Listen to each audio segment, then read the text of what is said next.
మిర్చి పంటకు ప్రత్యేక బోర్డు ఏర్పాటు చేస్తే నాణ్యమైన పంటతో పాటు ఎగుమతుల విషయంలో ఇబ్బందులు తప్పుతాయని భారత మిర్చి ఎగుమతిదారుల సంఘం అభిప్రాయం వ్యక్తం చేసింది. పురుగు మందుల అవశేషాలు ఉన్నాయనే కారణంతో మన మిర్చిని చైనా వెనక్కి పంపిన తరుణంలో ఎగుమతిదారుల తరఫున ప్రభుత్వానికి వినతిపత్రం అందజేశారు. మిర్చి సాగులో ప్రమాదకర పురుగు మందుల వాడకాన్ని నిషేధించాలని వ్యవసాయ, ఉద్యాన శాఖ అధికారులకు సంఘం ప్రతినిధులు విజ్ఞప్తి చేశారు. ఆ దిశగా రైతుల్లో అవగాహన కల్పించాలి అంటున్న సంఘం అధ్యక్షులు రామకృష్ణతో మా ప్రతినిధి ఎస్పీ చంద్రశేఖర్ ముఖాముఖి. మిర్చిలో పురుగు మందుల అవశేషాలు ఉన్నాయంటూ చైనా మన దేశం నుంచి ఎగుమతినటువంటి 3 కంటైనర్లను వెనుకి తిప్పిపంపడం గుంటూరు పరిధిలో ఉన్నటువంటి వ్యాపార వర్గాల్లో కూడా కొంత చర్చనీయాంశమైంది. మిర్చి ఎగుమతి వ్యాపారుల తరపు నుంచి ఒక కీలకమైనటువంటి ప్రతిపాదన రాష్ట్ర ప్రభుత్వం ముందుంచారు. ఆ నిషేధిత పురుగు మందులు కావచ్చు, లేకపోతే పరిమితికి మించిన పురుగు మందుల వినియోగాన్ని తగ్గించే విధంగా ప్రభుత్వం చొరవ చూపాలని చెప్పేసి కూడా మిర్చి ఎగుమతి వ్యాపారుల సంఘం తరఫున ప్రభుత్వానికి కూడా ఒక రిప్రజెంటేషన్ కూడా వారు అందజేశారు. దీనిపై మాట్లాడేందుకు ఎగుమతి వ్యాపారుల అసోసియేషన్ అధ్యక్షులు తోట రామకృష్ణ మనతో పాటు ఉన్నారు. సరే, ఎట్లా ప్రభుత్వానికి ఎలాంటి ప్రతిపాదన మీ వైపు చేశారు, ఏంటి అసలు మీరు ప్రధానంగా చేస్తున్న డిమాండ్ ఏంటి? స్టేట్ హార్టికల్చర్ డైరెక్టర్ గారిని కలిసాము, వారికి కూడా మేము విజ్ఞప్తి చేశాము. ఏ అయితే లిస్ట్ ఆఫ్ కెమికల్స్ వల్ల పరిమితి మించి వాడుతున్నారు, కొన్ని అయితే మనము World Health Organization most hazardous పెస్టిసైడ్గా రికగ్నైజ్ చేసిన ఆ పెస్టిసైడ్స్ను కూడా విరివిగా వాడుతున్నారు. అవి ఇప్పుడు మార్కెట్లో చూస్తే ఎక్కడ చూసినా విచ్చలవిడిగా చలామణి అవుతున్నవి. మన రైతు సోదరులు కూడా మేము లాస్ట్ ఇయర్ కూడా విజ్ఞప్తి చేశాము, కానీ అది వారికి సరైన అవగాహన లేకపోవటము, వారికి అందుబాటులో వాటి మీద జరిగే దుష్పరిణామాల వాళ్ళకి అవగాహన లేకుండా పోయింది.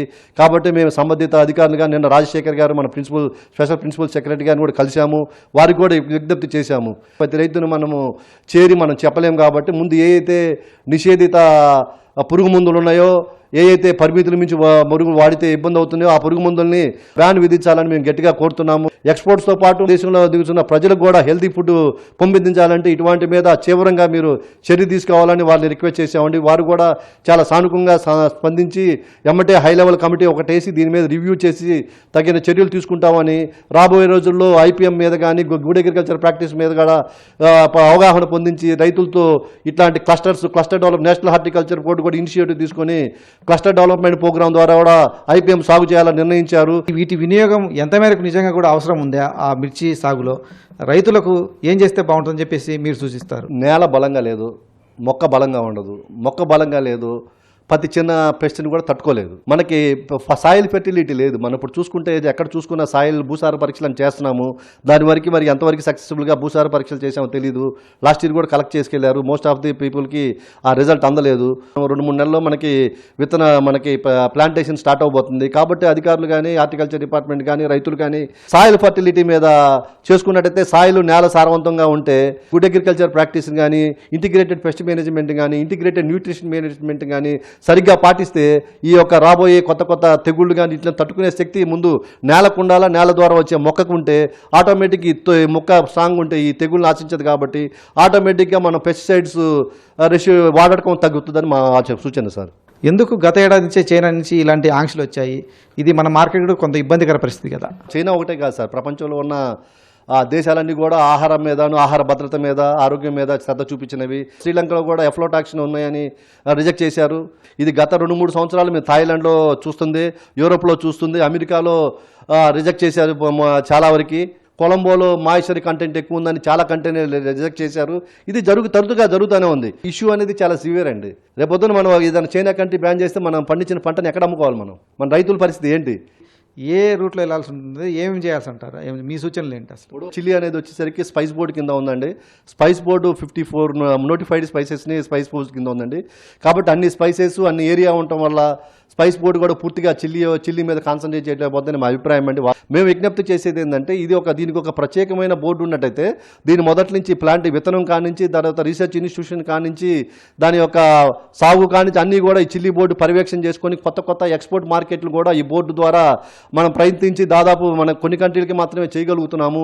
అదే చిల్లీ బోర్డు ప్రత్యేకంగా ఉంటే చిల్లీని గురించి ఈ బోర్డు ప్రత్యేకంగా అన్ని దేశాలకి ఎగుమతి అయ్యి మన యొక్క ఎగుమతులను పెంచడానికి, మరియు మన దగ్గర ఉన్న పంట విస్తీర్ణం పెంచడానికి, మరియు పంటలో కూడా మంచి క్వాలిటీ ఒక మిరపకాయలు తీసుకురావడానికి చేయాలా. మీ ఎగుమతి వ్యాపారులు వాటిని ముందుగానే ఇక్కడ కనుక్కునేటువంటి అవకాశాలు కానీ తనిఖీ మేనేజ్మెంట్ ప్రాక్టీసెస్ కానీ ఏం లేవా? గతంలో అంటే మనకి చైనాకి ఎక్స్పోర్ట్ చేయాలంటే శాంపిల్ డ్రాయింగ్ సర్టిఫికేటే తప్పితే పెస్టిసైడ్ రెసిడ్యూ సర్టిఫికేట్ వాళ్ళు అడగట్లేదు. ఇప్పుడు అమెరికా కానీ యూరోప్ కంట్రీస్ కానీ ఎక్స్పోర్ట్ చేయాలంటే ముందే రైతుల దగ్గర కొనేటప్పుడే మేము శాంపిల్స్ తీసుకొని దాన్ని ల్యాబ్కి ఇచ్చేసి NABL అక్రిడేటెడ్ ల్యాబ్కి ఇస్తాం. దాంట్లో 570 మాలిక్యూల్స్లు ఉన్నాయండి. పరిమితులు ఎంతో చెక్ చేసుకున్న తర్వాత మాత్రమే రైతు దగ్గర నుంచి కొంటాము.